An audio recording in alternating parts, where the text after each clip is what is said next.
تین کام عید کا چاند نظر آنے سے پہلے پہلے ہمیں مضبوطی سے تھام لینے چاہیے۔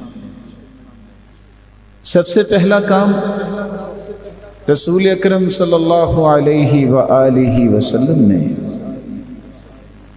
جب سیڑھی پہ قدم رکھا تو آپ نے آمین کہا، پھر دوسری سیڑھی پہ قدم رکھا تو پھر آمین کہا، پھر تیسری سیڑھی پہ قدم رکھا پھر آمین کہا۔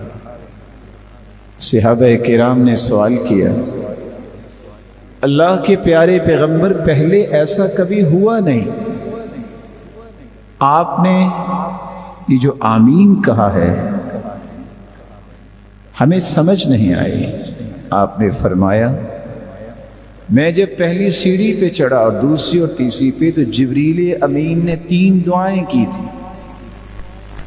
ایک دعا یہ تھی، اے اللہ جس کی زندگی میں رمضان المبارک کا مہینہ آ جائے اور پھر وہ اپنے گناہوں کی معافی نہیں لے سکا، اپنے گناہوں کو معاف نہیں کروا سکا، وہ گہرا جہنم میں جا گیا، تو میں نے آمین کہہ دی۔ پھر دوسری بات جبریل امین نے یہ فرمائی، جس کے سامنے محمد مصطفیٰ صلی اللہ علیہ وسلم کا اسم مبارک آ جائے اور وہ درود نہیں پڑھتا، وہ بھی نامراد ہی مرے۔ اور تیسری آمین میں نے اس وقت کہی جب جبریل امین نے یہ کہا، اے اللہ جس کی زندگی میں والدین دونوں یا ایک بوڑھے ہو جائیں اور ان کی خدمت کر کے وہ جنت نہیں حاصل کر لیتا، یہ بھی مراد ہو، یہ بھی بے مراد ہو، تو میں نے اس پر بھی آمین کہا۔ تو آئیے ابھی بھی یہ مبارک گھڑیاں اور ساعتیں موجود ہیں۔ فَأَحْسَنَ وُضُوءَهُ، جو وضو کرتا ہے اور خوبصورت وضو کرتا ہے۔ خوبصورت وضو سے مراد کیا ہے؟ میں ہاتھ دھو رہا ہوں، مجھے یہ یقین ہونا چاہیے کہ میرے ہاتھوں کے گناہوں کو اللہ نے دھو دیا ہے، دل لگا کے میں ہاتھ دھوتا ہوں، جلدی سے نہیں۔ میں جب اپنی انگلیوں کا خلال کرتا ہوں تو حدیث کی روشنی میں ان جگہوں میں چھپے ہوئے ناخنوں کے نیچے بھی جو گناہ ہیں اللہ اسے بھی معاف کر دیتے ہیں۔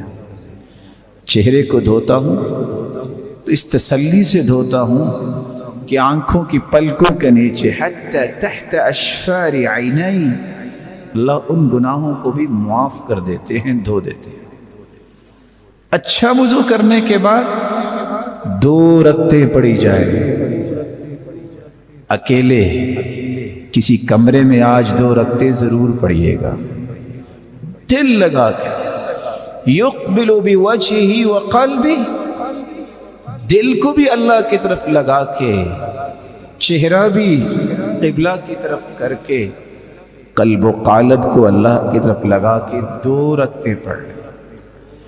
2 رکعتیں پڑھنے کے بعد لا يحدث فیہما نفسہ، ان 2 رکعتوں کو پڑھتے وقت دنیا کا کوئی خیال نہیں آنا چاہیے، کوئی اور دل میں بات نہ لائیے، سوچ کے پڑھنا میں اپنے رب سے کیا کہہ رہا ہوں، سوچ کے پڑھنا کہ سبحان ربی الاعلی اور سبحان ربی العظیم، میں کتنے عظیم اور بلند و بالا رب سے ہم کلام ہو رہا ہوں۔ 2 رکعتیں جو ایسا پڑھ لیتا ہے، اللہ کے رسول صلی اللہ علیہ وآلہ وسلم نے 2 خوشخبریاں دی ہیں۔ 2 رکعتیں پڑھنے کے بعد ہاتھ اٹھائیے گا، سب سے پہلے اللہ کی تعریف کیجئے گا، پھر درود پڑھیے گا، پھر دل لگا کے اللہ سے دعا کیجئے گا، اور 2 مرتبہ یہ کلمات کہنا نہ بھولیے گا، رب اغفر لی، رب اغفر لی۔ جو اتنے الفاظ کہہ دیتا ہے اللہ کھربوں فرشتوں کو گواہ بناتے ہیں، علم عبدی ان له ربا يغفر الذنوب میرے فرشتوں گواہ رہنا، آج میرے بندے کو پتہ چل گیا ہے اس کا کوئی رب ہے جو معاف کرنے والا ہے۔ عبدی اعمل ما شئت فقد غفر لك، میرے بندے تو آ گیا، تو نے آج تک جتنے بھی گناہ کیے میں نے تجھے معاف کر دیے، فرشتوں گواہ بن جانا۔ اور دوسری روایت کے الفاظ ہے، جو اس طرح کی 2 رکعتیں پڑھ لیتا ہے وجبت له الجنہ، اللہ اس کے لیے جنت کو واجب کر دیتے۔ خوبصورت وضو کے ساتھ 2 رکعتیں پڑھیے گا، عید کا چاند نظر آنے سے پہلے لائق ست تکریم بھائی اور بزرگوں یہ عمل ضرور کریں، تاکہ ان لوگوں کی صف میں اور آپ شامل ہو جائیں جن کو اللہ نے اس رمضان میں جہنم سے آزاد کر دیا۔